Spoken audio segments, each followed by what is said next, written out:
Hello, my dear student. Class 6 সমাজ বিজ্ঞানৰ MCQ সিৰিজৰ ষষ্ঠতম ভিডিঅ'লৈ পুনৰবাৰ তোমালোকক স্বাগতম জনাইছো। আজি তোমালোকলৈ লৈ আহিছো সমাজ বিজ্ঞানৰ চেপ্টাৰ 6 পৃথিৱীৰ প্ৰধান ভূ অৱয়ব পাঠটিৰ অতিৰিক্ত প্ৰশ্ন উত্তৰসমূহ। এই সিৰিজৰ প্ৰিভিয়াছ ভিডিঅ'ৰ লিংকসমূহ ডেছক্ৰিপশ্যন বক্সত দিয়া আছে। যদি চোৱা নাই তোমালোকে চাব পাৰিবা। যদি ভিডিঅ'বোৰ চাই ভাল লাগে তেন্তে আমাৰ চেনেলটো ছাবস্ক্ৰাইব কৰিবা, ভিডিঅ'বোৰ লাইক কৰিবা আৰু তোমালোকৰ ফ্ৰেণ্ডবোৰৰ লগতো শ্বেয়াৰ কৰি দিবা যাতে সকলোৱে এই ভিডিঅ'বোৰৰ পৰা উপকৃত হয়। এতিয়া আহিছো আজিৰ পাঠটোৰ মাজলৈ। আজিৰ পাঠটোৰ প্ৰথম কুৱেশ্যনটো হ'ল পৃথিৱীৰ উপৰিভাগত থকা ভূ অৱয়বসমূহ কি প্ৰক্ৰিয়াৰ দ্বাৰা গঠিত? পৃথিৱীৰ উপৰিভাগত থকা ভূ অৱয়বসমূহ আভ্যন্তৰীণ প্ৰক্ৰিয়া আৰু বাহ্যিক প্ৰক্ৰিয়াৰ দ্বাৰা গঠিত। পৃথিৱীৰ খোলাটো কিহেৰে গঠিত? পৃথিৱীৰ খোলাটো প্লেট বা ফলকেৰে গঠিত। ভূ অৱয়বক উচ্চতা আৰু ঢাল অনুসৰি কি ভাগত ভগাব পাৰি? ভূ অৱয়বক উচ্চতা আৰু ঢাল অনুসৰি পৰ্বত, পাহাৰ, মালভূমি আৰু সমভূমি হিচাপে ভগাব পাৰি। কোনো এখন ঠাইৰ উচ্চতাৰ গড় ক'ৰ পৰা জোখা হয়? কোনো এখন ঠাইৰ উচ্চতাৰ গড় সমুদ্ৰ পৃষ্ঠৰ পৰা জোখা হয়। পৰ্বতমালা কি?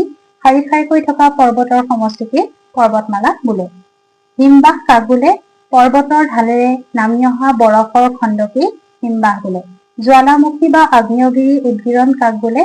পৃথিৱীৰ ভিতৰ ভাগত প্ৰায় গলিত অৱস্থাত থকা পদাৰ্থসমূহ প্ৰচণ্ড তাপ আৰু চাপৰ ফলত কেতিয়াবা ভূপৃষ্ঠৰ দুৰ্বল অংশয়েদি হঠাতে বাহিৰলৈ ওলাই আহে। তাকেই জ্বালামুখী বা আগ্নেয়গিৰি উদগীৰণ বোলা হয়। হিমালয় পৰ্বতমালা কোনখন সাগৰৰ তলিৰ পৰা উৎপত্তি হৈছে? হিমালয় পৰ্বতমালা তেথিছ সাগৰৰ তলিৰ পৰা উৎপত্তি হৈছে। আগ্নেয়গিৰিৰ পৰা ওলোৱা লাভা জমা হৈ সৃষ্টি হোৱা পৰ্বতৰ নাম কি? আগ্নেয়গিৰিৰ পৰা ওলোৱা লাভা জমা হৈ সৃষ্টি হোৱা পৰ্বতৰ নাম হৈছে সঞ্চয়জাত পৰ্বত। ভাৰতৰ পুৰণি ভংগিল পৰ্বতৰ নাম কি? ভাৰতৰ পুৰণি ভংগিল পৰ্বতৰ নাম হৈছে আৰাৱলী পৰ্বত। হিমালয়ৰ দুখন স্বাস্থ্যকৰ নাম লিখা।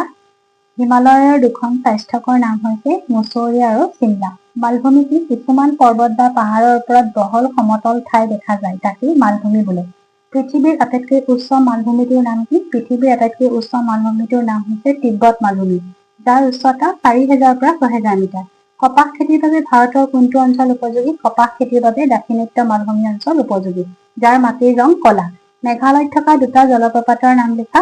মেঘালয়ত থকা জলপ্ৰপাত দুটা হ'ল বিদন আৰু বিছপ।